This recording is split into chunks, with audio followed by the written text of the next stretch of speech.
As you know, the special counsel released his findings today about their look into my handling of classified documents. I was pleased to see he reached a firm conclusion that no charges should be brought against me in this case. This was an exhaustive investigation going back more than 40 years, even into the 1970s when I was still a new United States Senator. The special counsel acknowledged I cooperated completely. I did not throw up any roadblocks. I sought no delays.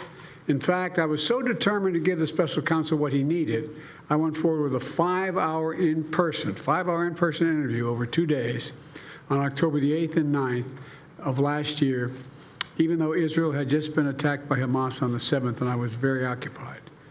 It was in the middle of handling an international crisis. I was especially pleased to see special counsel make clear the stark distinction and difference between this case and Mr. Trump's case. The special counsel wrote, and I quote, "Several material distinctions between Mr. Trump's case and Mr. Biden's are clear," continuing to quote, "Most notably, after given multiple chances to return classified documents to avoid prosecution, Mr. Trump allegedly did the opposite. According to the indictment, he not only refused to return the documents for many months, he also obstructed justice by enlisting others to destroy evidence and then to lie about it.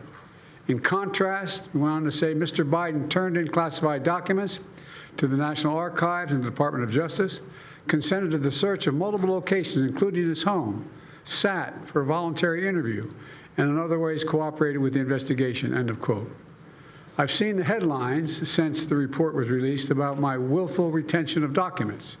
These assertions are not only misleading, they're just plain wrong. On page 215, if you had a chance, I know it's a thick document. On page 215, the report of the special counsel found the exact opposite. Here's what he wrote. "There is, in fact, a shortage of evidence that I willfully retained classified materials related to Afghanistan." On page 12, the special counsel also wrote, for another documents, "The decision to decline criminal charges was straightforward. The evidence suggests that Mr. Biden did not willfully retain these documents.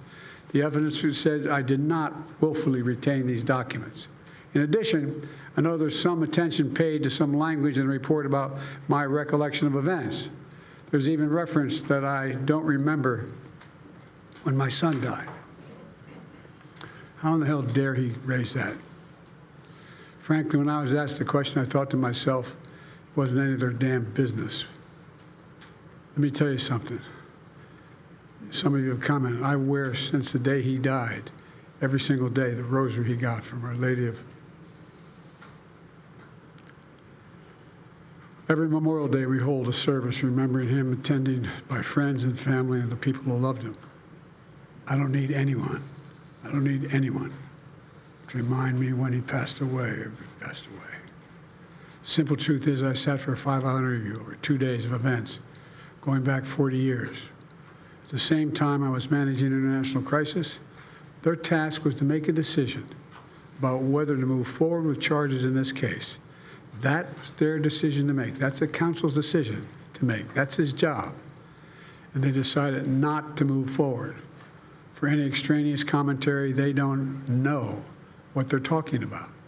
It has no place in this report. The bottom line is the matter is now closed. I'm going to continue what I've always focused on, my job of being President of the United States of America.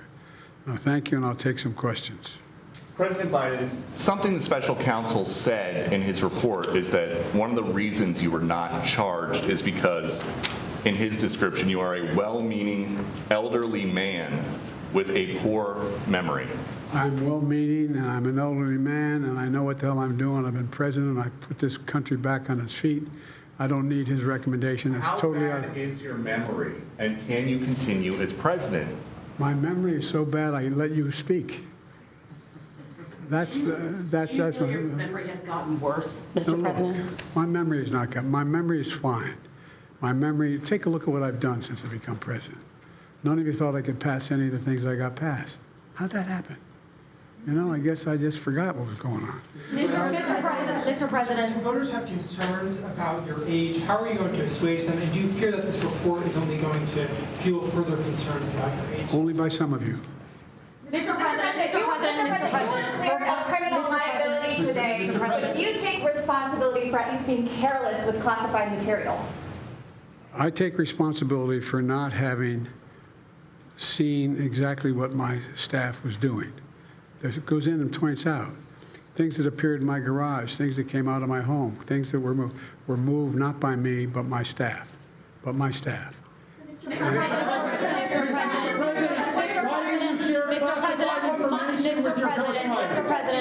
Mr. President, for months when you were asked about your age, you would respond with the words, "Watch me." Many American people have been watching, and they have expressed concerns about your age. That is your judgment. That is your judgment. That is not the judgment of the press. They express concerns about your mental acuity. They say that you are too old. Mr. President, in December, you told me that you believe there are many other Democrats who could defeat Donald Trump. So why does it have to be you now? What is your answer to that Because I'm the question? most qualified person in this country to be President of the United States and finish the job I started. Do you believe that? Why are you confusing the names of world leaders? Thank you, everyone. Thank you very much. I did not share classified information. I did not share it. With your ghostwriter. With my ghostwriter, I did not. Guarantee you did not. But the What special counsel said in the Well, no, report they that he did not say that. Okay. He did not say that. But Mr. President, one of the... Let me answer your question. The fact of the matter is, what I didn't want repeated, I didn't want him to know, and I didn't read it to him, was I had written a long memorandum to President Obama why we should not be in Afghanistan. And I was of multiple pages. And so what I was referring to, I said classified. I should have said it should be private because it was a contact between the president and the vice president as to what was going on. That's what he was referring to. It was not classified information in that document. That was not classified.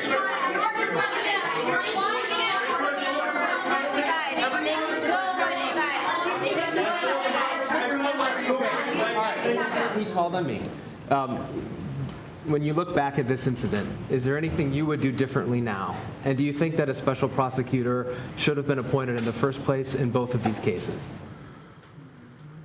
First of all, what I would have done is oversee the transfer of the material that was in my office, in my offices.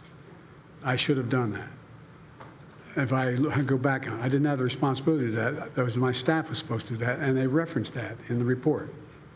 And my staff did not do it in a way that, for example, I didn't know how half the boxes got in my garage until I found out staff gathered them up, put them together, and took them to the garage in my home. And all the stuff that was in my home was in filing cabinets that were either locked or able to be locked. It was in my house. It wasn't out in, like in Mar-a-Lago, in a public place where, and none of it was high classified. Didn't have any of that red stuff on it. You know what I mean, around the corners? None of that. And so I wish I had paid more attention to how the documents were being moved and where. I thought they were being moved to the archives. I thought all of it was being moved. That's what I thought. Now, what was the last part of your question? Whether a special counsel should have been appointed in this case and in the case of your rival president, former president. I think a special counsel should have been appointed. And the reason I think a special counsel should have been appointed is because I did not want to be in a position that they looked at Trump and weren't going to look at me, just like they looked at the vice president. And the fact is they made a firm conclusion. I did not break the law, period. Thank you all very, very much.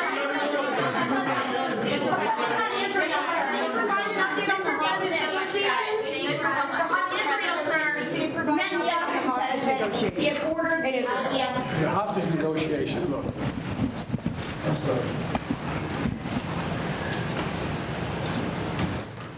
I'm of the view, as you know, that the conduct of the response in Gaza, in the Gaza Strip, has been over the top. I think that, as you know, initially, the president of Mexico, Sisi, did not want to open up the gate to allow humanitarian material to get in. I talked to him. I convinced him to open the gate. I talked to Bibi to open the gate on the Israeli side. I've been pushing really hard to get humanitarian assistance into Gaza. There are a lot of innocent people who are starving, a lot of innocent people who are in trouble and dying. And it's got to stop, number one. Number two, I was also in the position that I'm the guy that made the case that we have to do much more to increase the amount of material going in, including fuel, including other items. I've been on the phone with the Qataris, I've been on the phone with the Egyptians, I've been on the phone with the Saudis to get as much aid as we possibly can into Gaza. There are innocent people, innocent women and children who are also in badly in need of help. And so that's what we're pushing. And I'm pushing very hard now to deal with this hostage ceasefire because, I've been working tirelessly in this deal. How can I say this without revealing it? To lead to a sustained pause in the fighting, in the actions taking place in the Gaza Strip. And because I think if we can get the delay for that, the initial delay, I think that we would be able to extend that so that we could increase the prospect that this fighting in Gaza changes. There's also negotiations. You may recall, in the very beginning, right before Hamas attacked, I was in contact with the Saudis and others to work out a deal where they would recognize Israel's right to exist, make them part of the Middle East, and recognize them fully in return for certain things that the United States would commit to do. And the commitment that we were proposing to do related to two items. I'm not going to go in detail, but one of them was to deal with the protection against their arch enemy to the northwest, northeast, I should say. The second one, by providing ammunition and material for them to defend themselves. Coincidentally, that's the time frame when this broke out. I have no proof what I'm about to say, but it's not unreasonable to suspect that the Hamas understood what was about to take place and wanted to break it up before it happened. Thank you, everybody. We're going to need everybody to hold for a moment.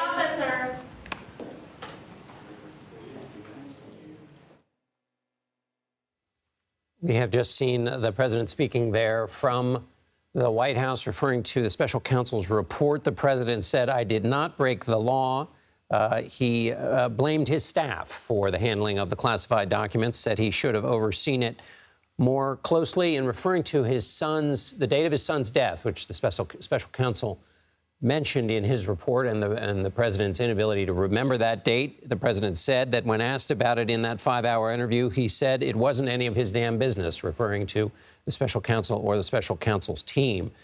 He went on to say that read portions of the report in which he said that he had been forthcoming and made comparisons with former President Trump, who is also being investigated, and noted the various ways in which the former president is being investigated for obstruction and for not cooperating. In an effort to show his facility with the job, he took questions. There was a lot of shouting, questions about his age, in a reference to negotiations going on about the hostages being held by Hamas. He referred to the president of Egypt, Abdel Fattah el-Sisi, as the president of Mexico. And that's about the recap of the president's remarks tonight. Let's bring in CBS News senior investigative correspondent Catherine Herridge, who's just outside the Justice Department, and CBS News senior White House and political correspondent Ed O'Keefe in Las Vegas. Catherine, first to you.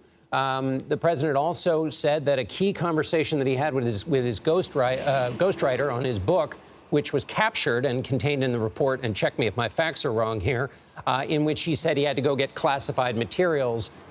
He said that it wasn't actual classified materials, that he should have said it was a personal communication with the president. Assess that, because it's one of the key points. Was he sharing this classified material? And then his overall defense of his conduct relative to the report itself.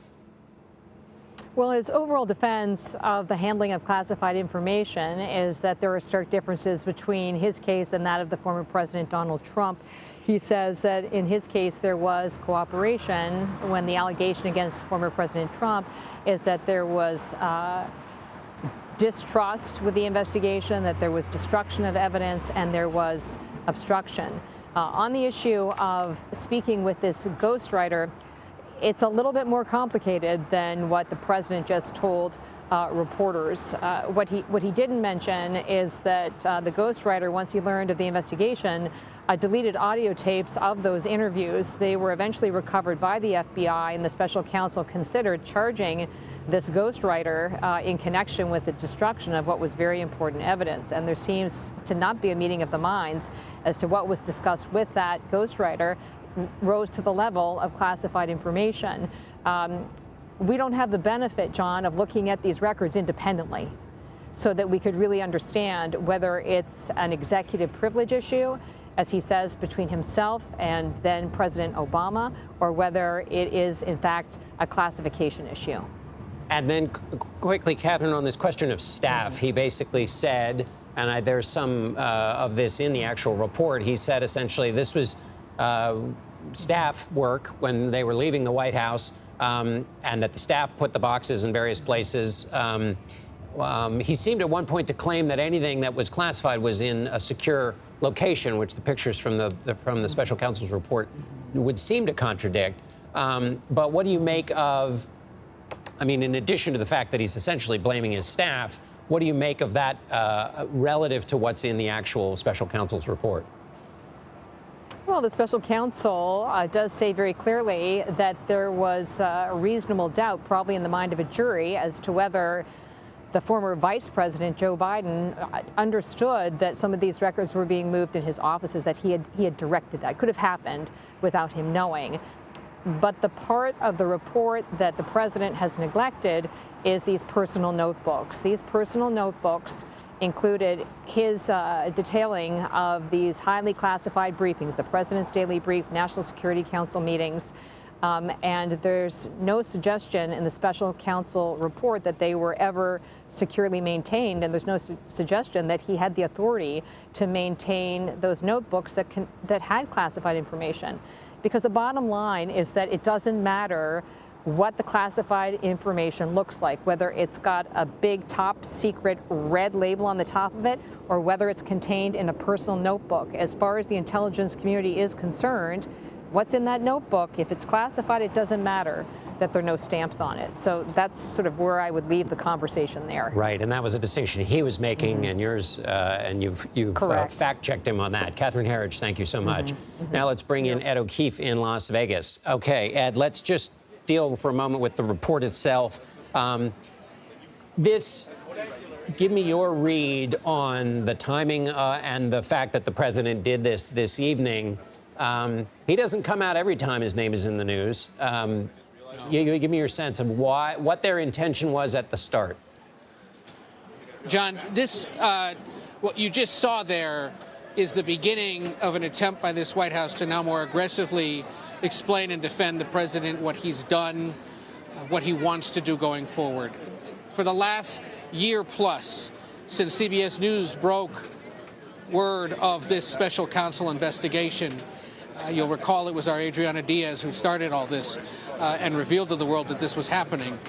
The White House has sort of stumbled out of the gate to explain itself and then understood almost immediately it could say very little publicly in the political and communication space in order to ensure today's resolution. A special counsel concluding that there were no charges to be brought. So by playing by the rules and being cooperative with the prosecutors, the issue, in the view of the president, the case is closed. And legally, it is.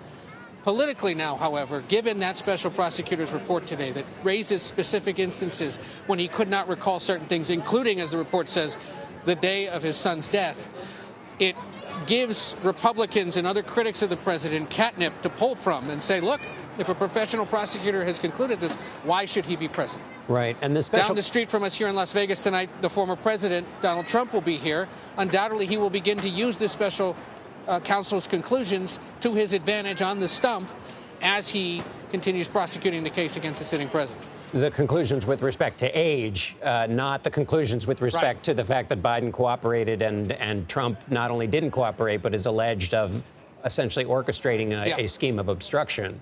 What do you make of the, so the White House, the president, took on head-on this question of his memory, and particularly on the question of the date of his son, Beau Biden's death.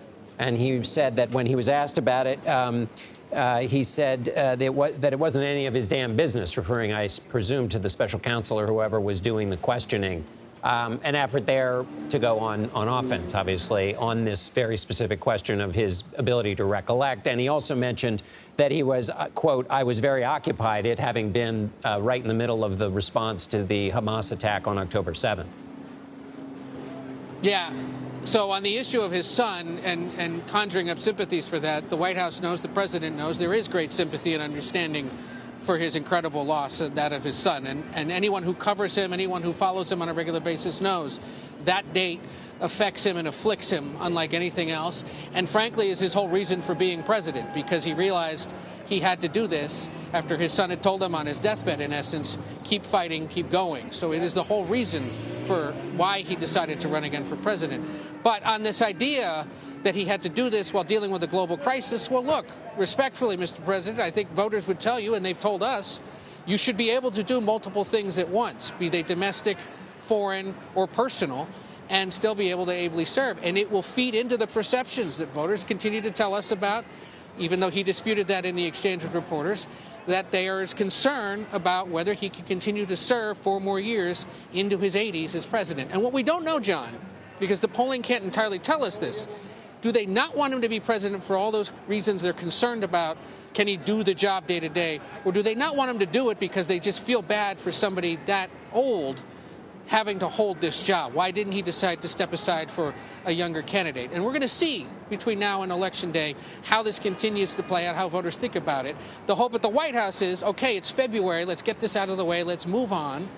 Let's be able to contrast what the president did in the legal space with what the former president, Donald Trump, continues to face today at the Supreme Court, in the coming days in other courts in New York and Florida and Georgia, and hope that voters ultimately conclude he's the better option. I want to say one other thing about what you saw there, because that was an incredibly loud and chaotic exchange. John, you've served at the White House. When I'm not out on the road, I've served at the White House. And you know that this president has been far less accessible and has done these kinds of exchanges with reporters far less frequently than his predecessors. Part of the reason in the past year is because his lawyers told him and his staff was telling him, let's not put you in a position to have to take questions on this specific report. Well, now that it's done, and it very clearly says there's no law broken, he feels a bit liberated to start going on the offensive a little more. That we yell that nobody was there to police it, that's on the president. He can decide who to call on, and he could have asked, hey, one at a time, raise your hands and I'll call on you. Speaker Boehner used to do that. President Obama used to do that. He just doesn't do that. So it looked ugly. It was chaotic. But it's in part because it is rare that he does this. And when he does, he so rarely tries to police the situation and allows it to get that noisy. And the transposition of the Mexican and Egyptian president will no doubt...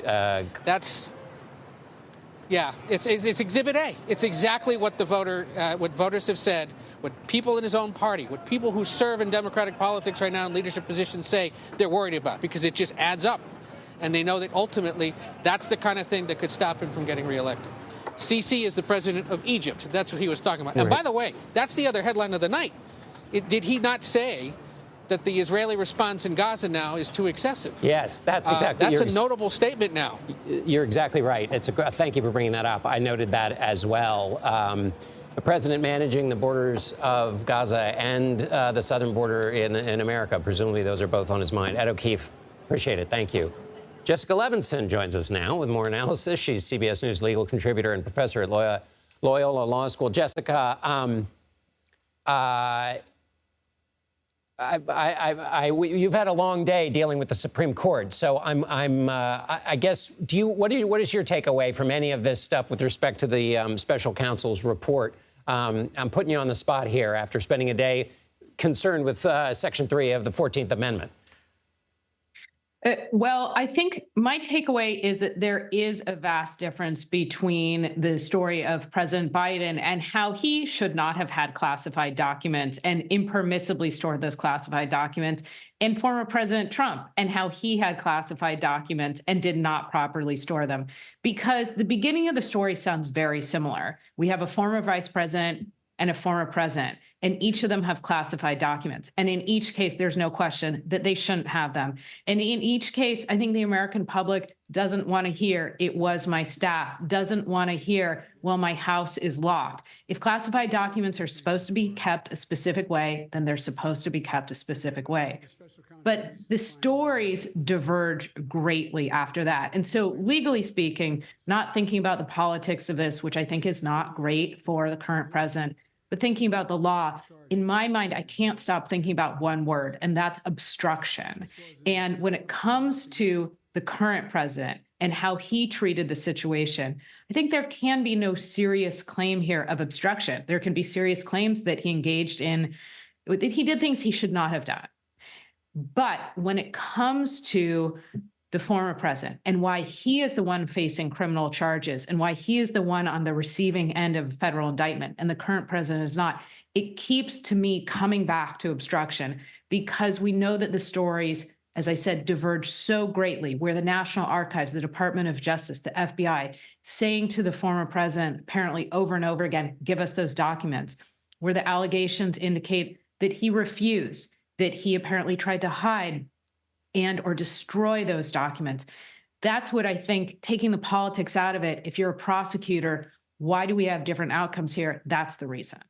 It's an excellent point. The current president may blame his staff, but the allegations are with the former president that he engaged in a multiple stage effort to move those documents around, give only portions of them, give guidance to his staff to only give portions of them back. So the key distinction being both that Biden willfully turned over and was interviewed, and former President Trump did not. And then Biden, there's no evidence of, not only no evidence, no assertion of lack of cooperation or obstruction, whereas that's the heart of the case against the former president. Jessica Levinson, thank you for doing all this great work for us. We're really grateful.